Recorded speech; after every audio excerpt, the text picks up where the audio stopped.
Hi everybody, I'm Carmen Shenk and I'm here in my Skoolie. It is a beautiful winter morning in the Shenandoah Valley.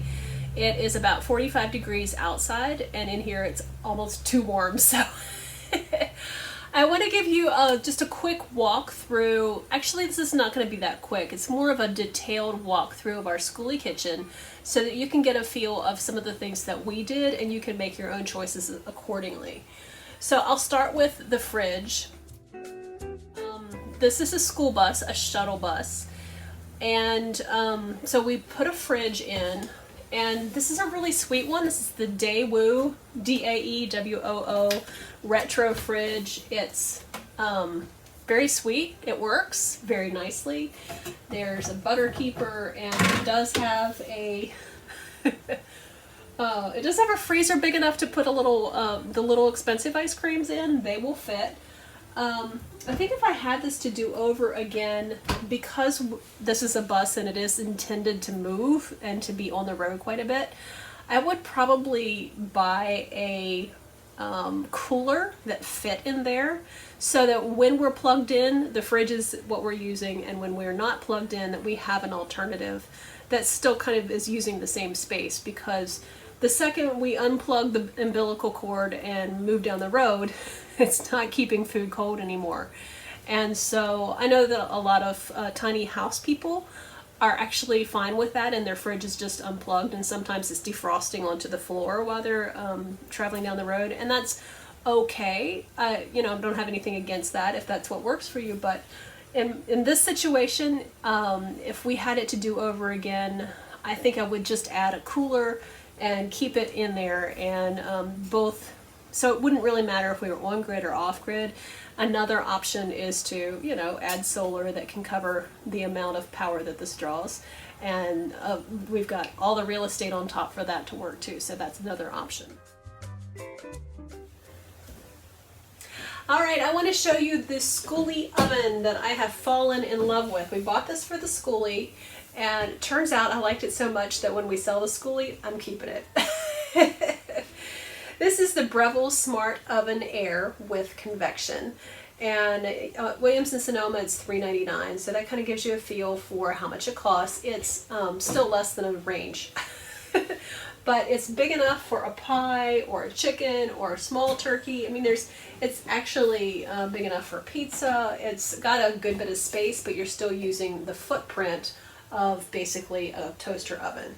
So it has a whole list of features: toast, bake, broil, reheat, but my favorites, the air fry feature. I've never had an air fryer, but my stepdaughter tried it out, and she sliced sweet potatoes real thin, used the air fry feature, and they were wonderful.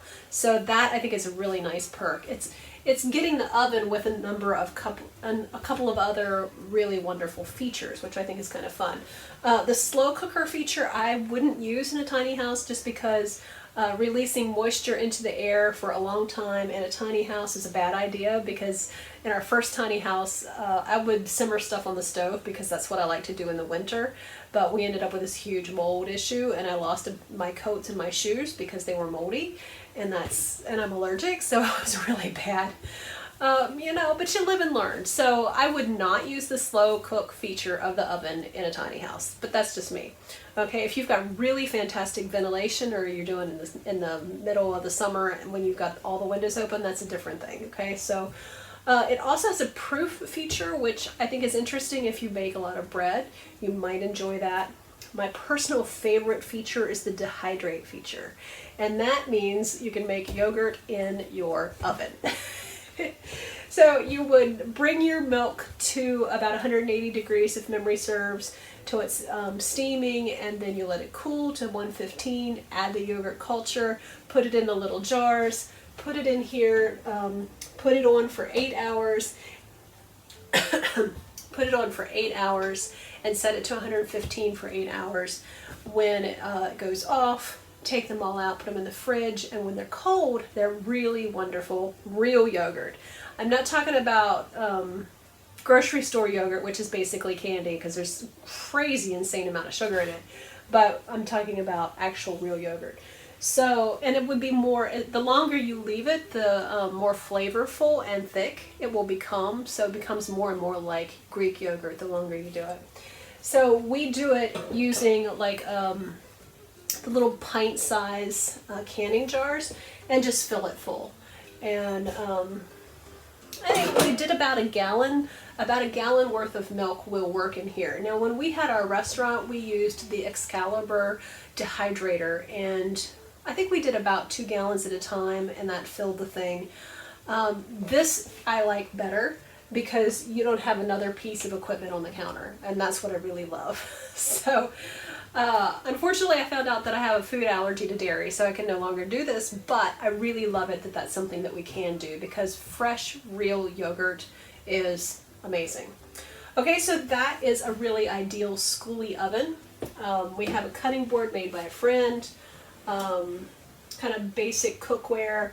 This is really important. I also will show you our so one of the questions people are going to ask is, where's your so one of the questions people are going to ask is, where is your water heater? So let me show you what our water heater looks like. This is a induction cooktop, and we just put that on there, and then, you know, we've got hot water. We also have one of these that is a Coleman camp stove that is propane powered, so that if we want hot water or coffee or tea or something like that without plugging in, we can do that as well. So that just lives right here in the drawer, so that if we're cooking, we have it out, and if we're not cooking, I don't have to look at it. Okay. So let me tell you a little bit about our kitchen counter. I went shopping at a big box store. This is, by the way, this is 48 inches from this corner to that one down there. And I went shopping at the big box store for 48 inches worth of kitchen cabinets. It was going to be about $350. And so I thought, well, there's got to be a cheaper way to do this. So I visited a bunch of antique stores here in the area. I didn't really find anything I was crazy about. Then I went to the Restore and found this thing. There was a couple in front of me. We're looking at it. We're like, oh my goodness, it just needs so much work. But it's really cool, but it just needs so much work. And I'm standing behind them at a distance, just kind of listening in. And when they walked away and decided that they weren't going to get it, I snapped that baby up in a heartbeat, because with a coat of primer and a couple of coats of paint and polished hardware, it's gorgeous. So we have these little things. This is an Xavier special, I think. I don't know. I've never seen these anywhere, but it's just a little tab that is down when we need to use it, and when we're traveling, it's up. So that it keeps the drawers from flying out, because in our first tiny house, one time we were traveling and the drawers opened because we went around a corner and stuff went flying everywhere. It's a big crash, crash, bang, boom, big mess. So we learned to always have these little things to keep the drawers from flying open when you're on the move. So in a bus, that's a really good thing. So when we're parked like we are at the moment, then that's something, these can all be down. But I think this is something that Xavier made. I'm not quite sure, but I think you may be able to find something equivalent. Okay? Believe it or not, there's a good bit of storage in here. We don't keep a pantry of food, really. I mean, we keep a number of things, but we're more likely to keep it up on top. And then when we move, we're likely to just stow stuff inside. So it's kind of, it's just a perk if you're concerned about having enough storage and you have learned to live in a tiny house way. And by the way, for more information on that, go to tinyhousefoodie.com, because that will give you more of a feel for what I mean when I say we learn to live in a tiny house way in the kitchen. So this is very workable for us with this is actually a good bit larger than our first tiny house kitchen, and we love it. So I think that's a pretty nice perk. Alright, next I want to show you our water system, or at least the top part of our water system. this is the kitchen sink, and it's there for when we actually are using it, but it doesn't have to be there. And what I love about this is that it gives me a lot of space for food prep. We were a little bit unsure about whether that was a great long-term solution for us. So my husband went ahead and cut out a piece of the stone so that that work would already be done if we were to go ahead and install the sink. Because doing the stone work once it's in place, installed, is going to be a bear. So there is a cutout here that you just lift out, and the carving up the chest to make the plumbing work has already been done. So it's actually a really simple change to make this into a sink that stays in place. That's not the way I want it though, so that shows, I mean, it just shows you that that's possible. One of my favorite features of this kitchen is the storage that's at the back of the countertop. Now the cabinet that's underneath goes this far back, and so there was some empty space behind that we decided to use for this and for the water system that's below this. So let me walk you through what I store here. In this first compartment, these are actually, it comes in 3 sections, 1, 2, 3. And in the first section I have, you know, spoons, knives, forks, all there, very handy. In the second cubby I keep, you know, it's a good place for some linens. And the next spot, it's good for, this one is really good for keeping the salt and pepper grinders, so that's handy.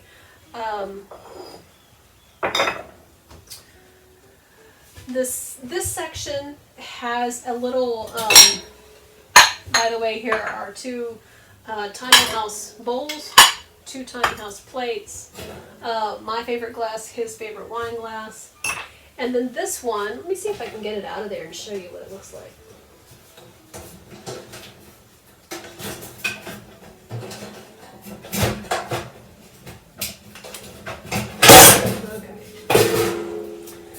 So this is, if you've ever worked in a restaurant, you'll recognize this. This is a steam table insert, and so this is the 1/3 size. And I found a piece at a yard sale. I found a thing that had all these slots in it, and I just asked Xavier to cut the length of it so that it fit here. So this turns out to be a really fantastic thing for holding our plates. And it's like a draining tray in that you can wash the dish and then just set it in place, and you don't have to touch it again if you don't want to.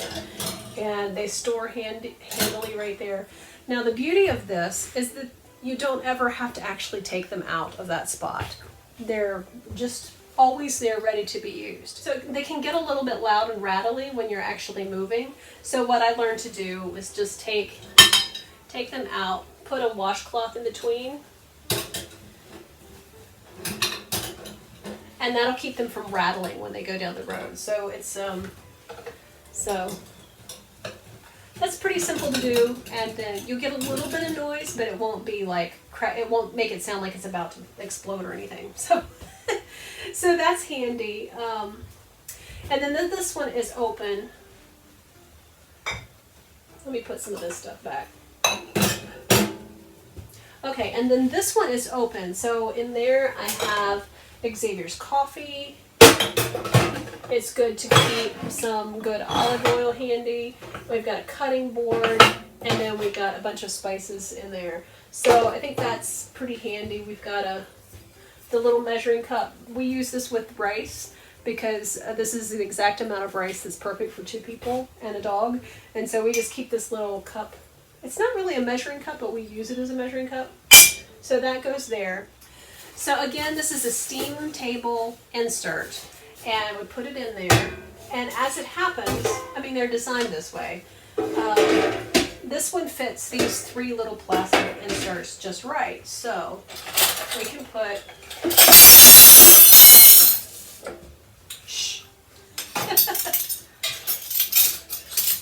so this one fits these 3 little plastic inserts just perfectly. So one of them has our flatware in it, and we'll keep the pepper pepper and salt grinders in one, and then I usually keep linens in the third one. So that just goes right back there, and it's very handy. I like that that this is there whether we're traveling or whether it's parked, because you don't have to undo anything to get the spoon out.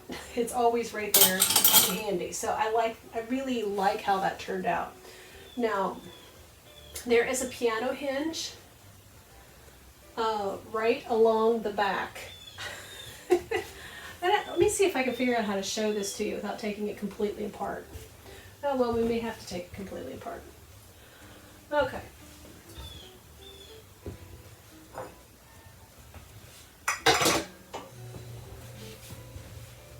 But I think it's really handy. It's really useful. And this is the kind of thing I would do in my house now that I have discovered how useful it is. I would totally do this in a tiny house kitchen as well, because it's just turned out to be a really great idea. I saw this on Pinterest, and I think it was an idea that's not that uncommon in like Czechoslovakia, and I could never read the text that went with it this is done in very high-end European kitchens, right? So I could never read the text that came with it, but I could figure out how to do it myself, and that was the point after all. So let me show you how this works, okay? I'm going to take don't need that. So I'm going to take this one back out.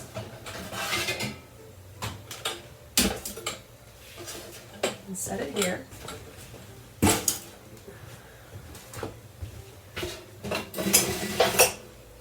And then I'll take this one out. And then I'll take this one out. Set it over here. Now, I think you can see that there's right here, there is a piano hinge, and I can move this out, and you can see that there's one on the other end as well. So literally what happened is that I reach back here and lift this whole thing up. Now, I don't have the strength to do it myself, but my husband does this. And the water system is all back here within reach. Like, it's all right here, okay? Let me move the camera and show you what I'm talking about. Okay, I've moved the oven forward, and you can see this dark seam that comes along the side here. You can see this dark seam that goes all the way down there, and that is a piano hinge. So that piece actually folds up, and it will rest here against the pitcher pump. Then the reason why we've got that is because the water system is all down there, okay? There are 3 cans. 1, 2, 3. Oh, no, there's 4. I forgot that one. Okay, and each one of these holds, I think each one of these holds 7 gallons, so we've got over 20 gallons of water, which is interesting because like Tiny House Expedition, they only have 20 gallons. So this is actually more of a water tank than some systems, and you don't have the flexing that happens when the tank is all one big thing, because those things can really flex like crazy. Okay, so each tank has a valve. Let's see if I can do this with 2 hands here. One hand on the camera. Each one has a valve so that I can open this valve and that will let water into it, and then I can close it or open it depending on whether I want the water to come back out of there or not. Okay, and the pitcher pump, this is all attached through this into the cabinet, which is attached then to the pitcher pump, and that pulls water from those tanks. Okay, so it's like a pump and a faucet all in one. But you don't have to have power to run it, and I think that's the beautiful part. I didn't want to have to be plugged in to have water, so I think that's a really cool feature. Okay, so this is Japanese stone, this white stuff, and it's got a little bit of plywood underneath it to make sure that there is enough support there that it won't break if you lift. Okay, and then, it's cut in the corner to match that curve and all that electrical stuff. Okay, so putting it all back together means putting the oven back in place, which is very easy to do. This has rubberized feet under there, so it actually does not just scoot around on the counter. You actually have to apply some pressure to get it to move. And that's a good thing when you're traveling down the road and you want to make sure this thing, you know, since it is $399, you don't want it to go dancing off the shelf. So let me show you then, like I said, the water tanks are underneath there, and then I'm going to put in the cabinet the little bit of, the storage then just goes in like so. 1,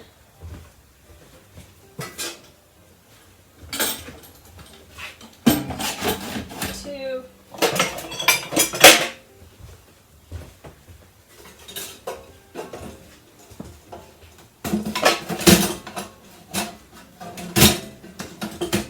okay.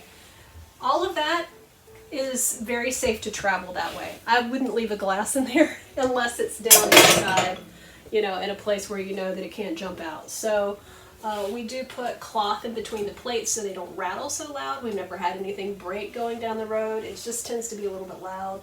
So we'll put cloth in between things that rattle when we're moving. But otherwise, you know, if you're just parked for a while, then you don't need anything there, and that just works out really well. So